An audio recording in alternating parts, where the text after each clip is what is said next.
Damn, really stuck on there.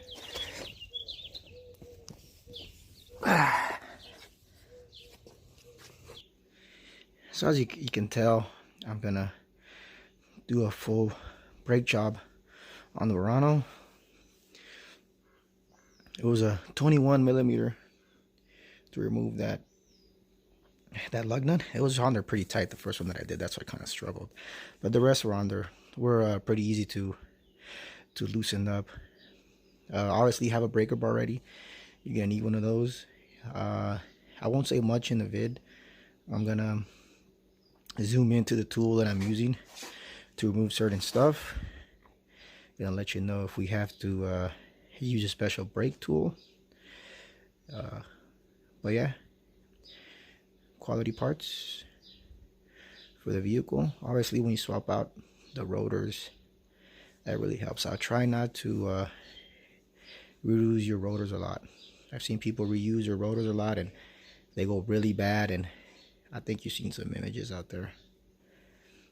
But yeah, it's a pretty simple process, so I'm gonna go through the process with you. That way you're able to change out your own brakes if you feel like you don't trust most mechanics. So let's get this done. So we're gonna try to lift. So here's one of the indentations where you could lift the vehicle. You could also use that.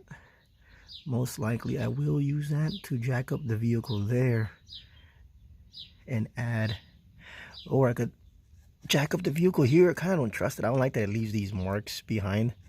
Essentially, this is for that that spare tire use. So you see how it's small, fits right there. So I don't like using my jack because see how that opening is, so it goes around it. So I'll most likely use that jack to lift up from there and add my jack stand there.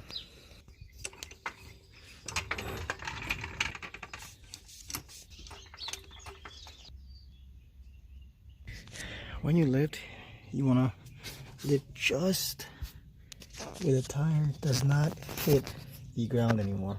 So that's what you want to see right there. You're able to kind of remove it. I'm going to lift a little bit more because when I add the jack stand, it might come down just a bit where it touches the pavement again. So you want to just leave it there with the stand. So with the stand on that, you could leave the jack where it's at, kind of leave it as leverage. So just in case the jack decides to fail, jack stand decides to fail, you have your hydraulic jack that will hold the vehicle in place, and you could find somewhere else to put it.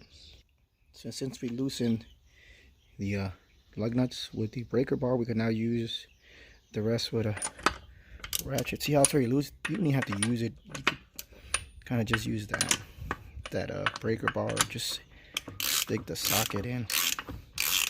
Technically, you don't want to use a ratchet when you loosen these up. You don't want to cross thread. Hand thread is always hand thread. Using your hands to loosen things up is always better. Same thing goes vice versa when you tighten, so you don't cross thread or damage any of the threads on whatever you're working on. You can use a tire kind of set in the bottom as well as leverage. I'm gonna set it here because that's the frame of the vehicle, that part. So we'll just leave the tire there, and here is the braking system, the caliper, obviously the rotors and the pad. Now the pad still looks pretty good. That still looks thick. I heard some grinding, so I'm not too sure if it was this rotor or the back wheel. It still feels good, actually.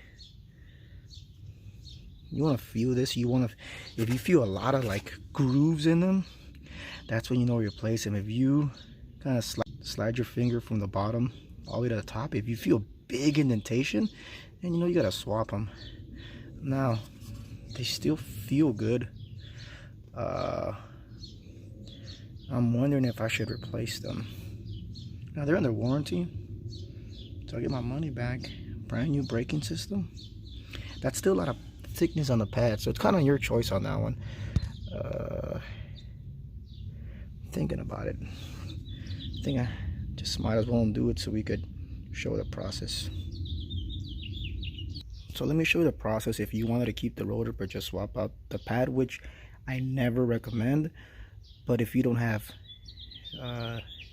extra funds to buy another rotor, I'll show you how to do it by just loosening up the top bolt just a bit, and then you loosen up the bottom bolt, which would allow you to kind of open this hand on that caliper.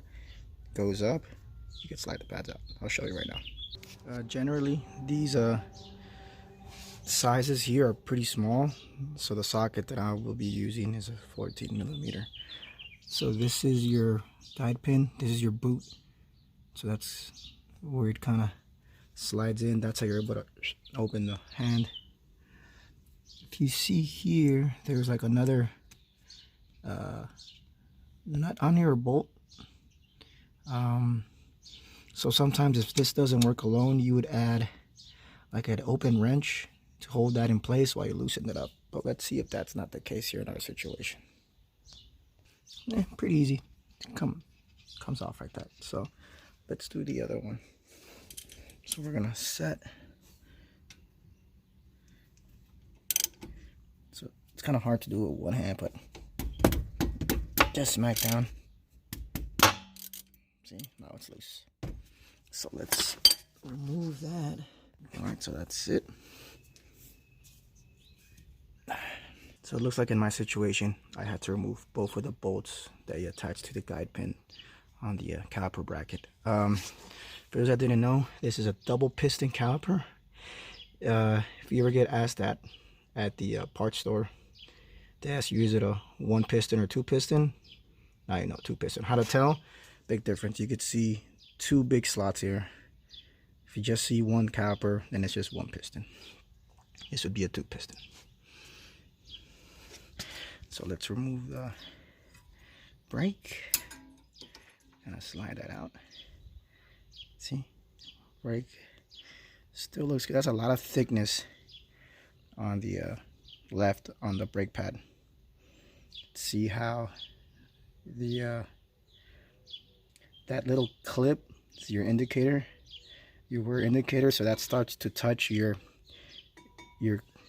rotor. Once it starts wearing down, that's when you know to replace it.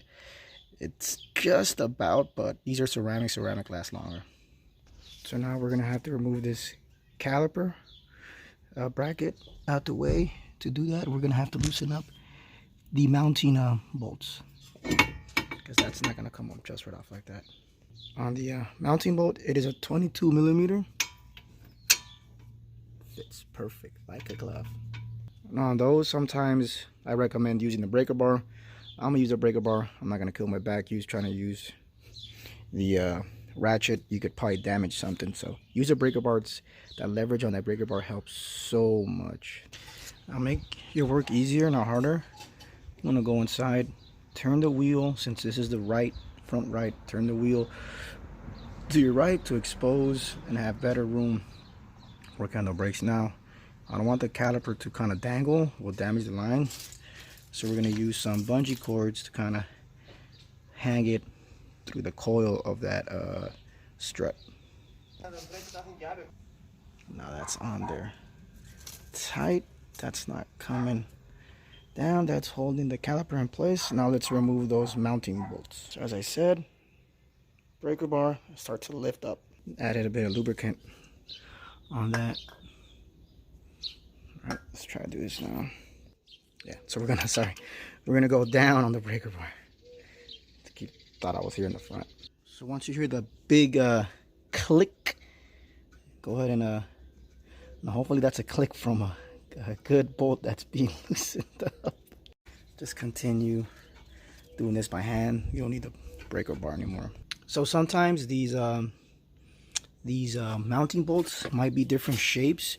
The top one might be longer, the bottom one shorter. So obviously if you do notice that, just keep that in mind.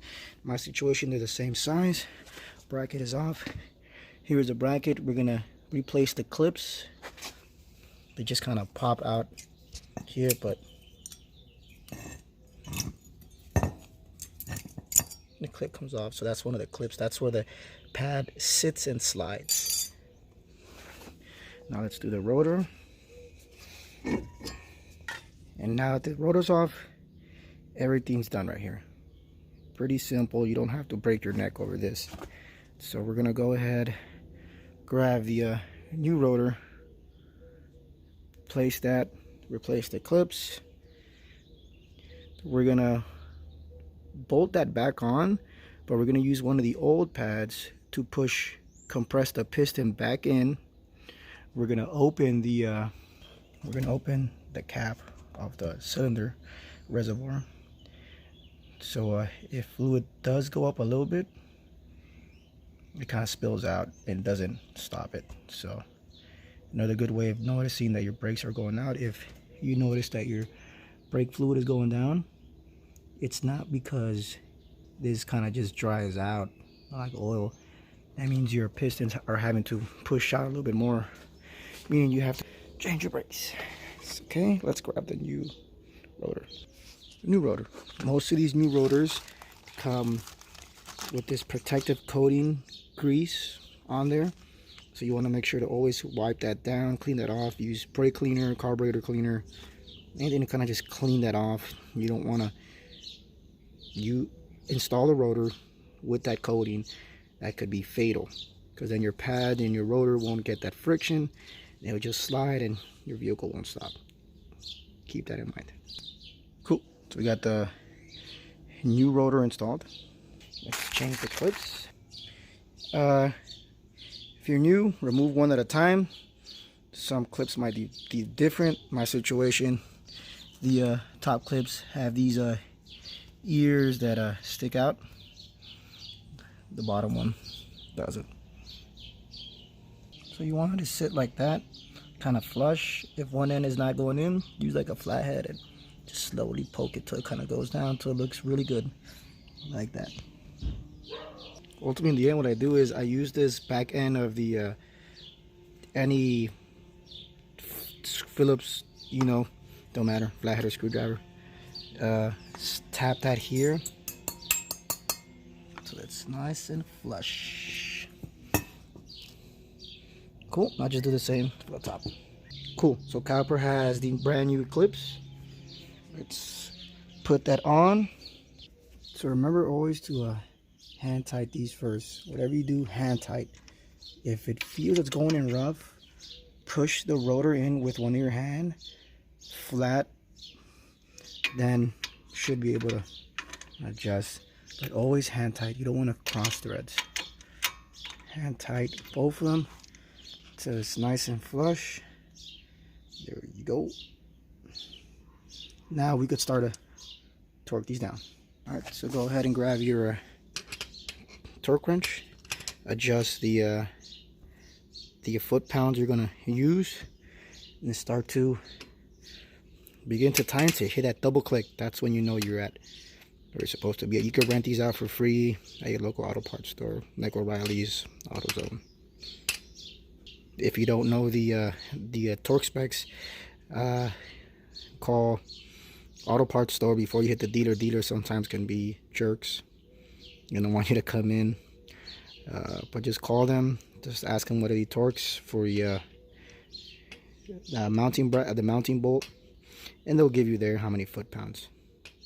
All right, cool. So these are torqued down.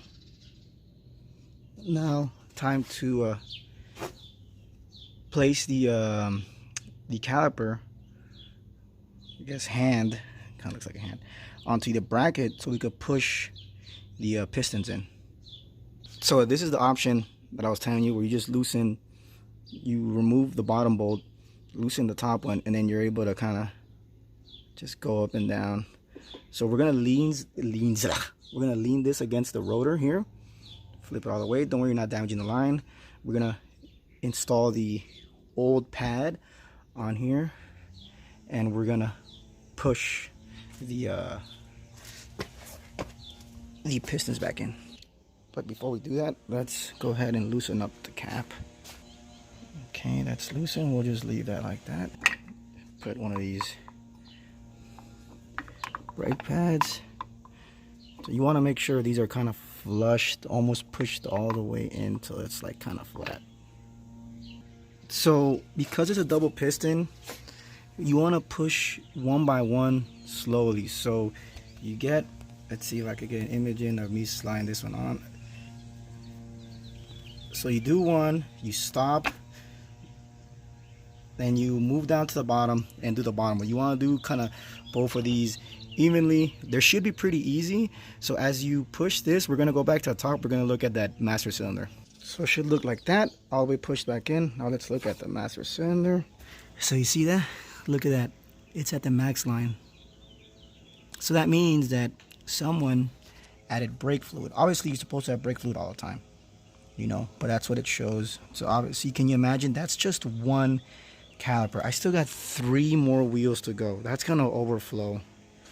So obviously, we're gonna have to keep an eye on this, kind of clean that out as it starts to overfill. Now let's go ahead and apply the new pads. All right, now that we've cleaned up the rotor, let's go ahead and apply the pads. Yeah, that's what it looks like. That's the way it's supposed to go, not the other way around. I've seen people where they install these backwards. But yeah, see that shape? Kind of like that moon shape, exactly like the rotor. Most of the times these are tricky. So what you want to do is you want to set one in first, between, kind of angle it, and then you push the bottom one, whichever has the clip that kind of gives you leverage. But if you look at that, that is not flat. Just apply a little bit of brake lube here on both ends.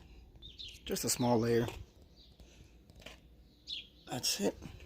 Now let's close this. Let's make sure these are actually flush. If this allows me to slide it through, then we're good. Okay.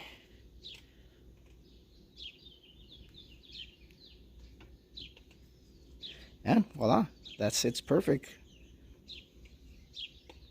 Now let's add the other guide pin bolt and torque these down to 40 foot-pounds. And voila, this side is done. So you guys, pretty simple. It's the same process on the other side, so I'm not going to film the other side, but you get the gist. You're able to do it yourself. You don't need to take it somewhere else if you have the tools to do it.